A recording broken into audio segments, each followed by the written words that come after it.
President Cyril Ramaphosa has, in his capacity as chairperson of the Southern African Development Community Organ on Defence, Politics and Security Cooperation, appointed special envoys to engage with His Majesty King Mswati III of the Kingdom of Eswatini on security and political developments in the kingdom.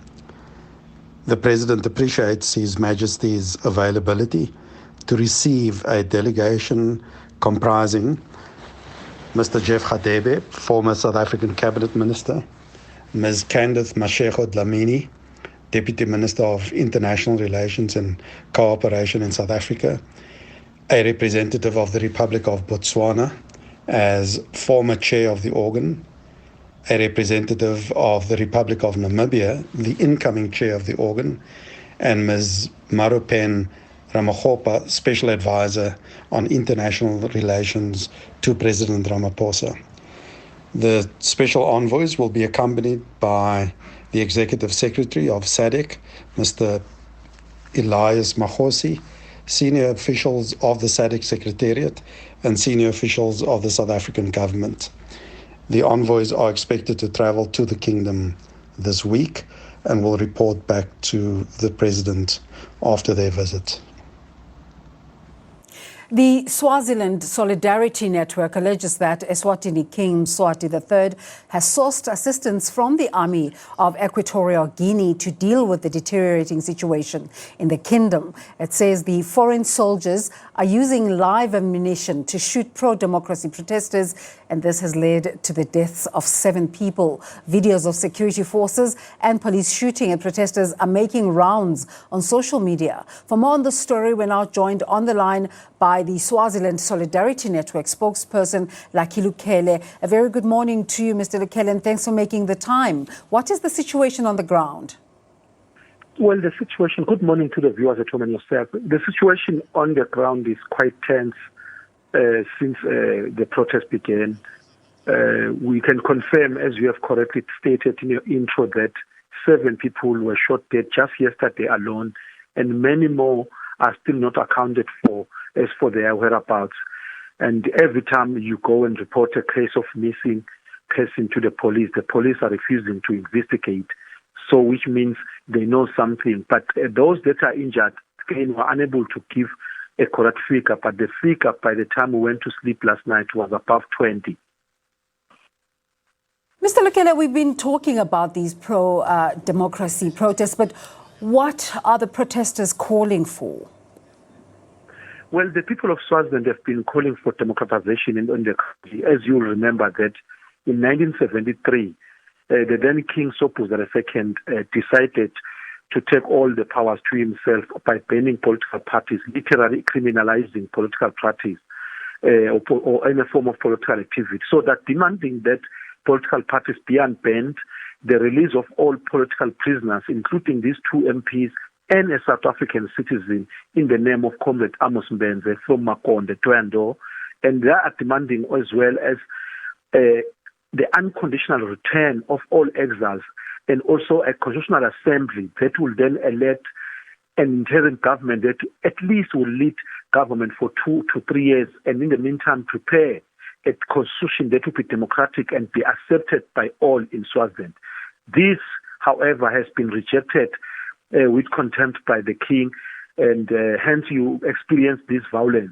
We can also confirm, as per your intro earlier on, that there are mercenaries coming from the Equatorial Guinea. The king is a special friend and a business partner in the oil business with the president of Equatorial Guinea, which he sought support, given that the Swazi soldiers and the police, especially the junior ones, are now feeling the pain.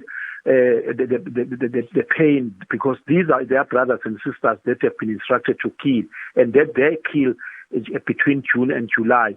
So hence you saw the sharp shooting kind of, which has never been experienced yesterday. It was done by people that have no fiber of sense of sensitivity and humanity in them. They were just plain animals. And there was an aeroplane, for instance, last night after we exposed this thing that left for Equatorial Guinea from the Sekhukhune International Airport. We don't know whom it was transporting. It could be going to collect more guns or more soldiers, or they were trying to whisk them away before the President Cyril Ramaphosa's team arrives in Swaziland. So will the army, the Equatorial Guinea army, be able to deal with the deteriorating situation in the kingdom? Well, we don't know. You know, when you have a leader that has no sense of appreciation of the office that he holds, in the case of King Mswati, it's like you have a madman in a thatched roof house, which is filled with petrol, and is ready to light the matches, and he's not even aware that if he burns down the house, he himself will be part of the disease. He will burn together with the house. So I think the deployment of SADC is long overdue, and we hope that the veteran Comrade Jeff Hadebe that he is, he will consult the entire civil society, the political parties. They've got their leaders on the ground, and consult them on an equal basis with that of the king.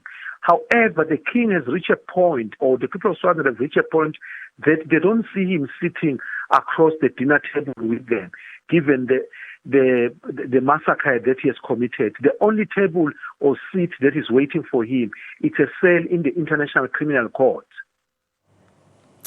That's pretty drastic. And you're also talking about the SADC appointed envoys who are coming through. What are the chances for negotiation at this stage? Well, the people of Swaziland, I know for a fact, they've always been open for dialogue. Yet the person that has been refusing this dialogue, hiding behind culture and norms, is the king and the royal family.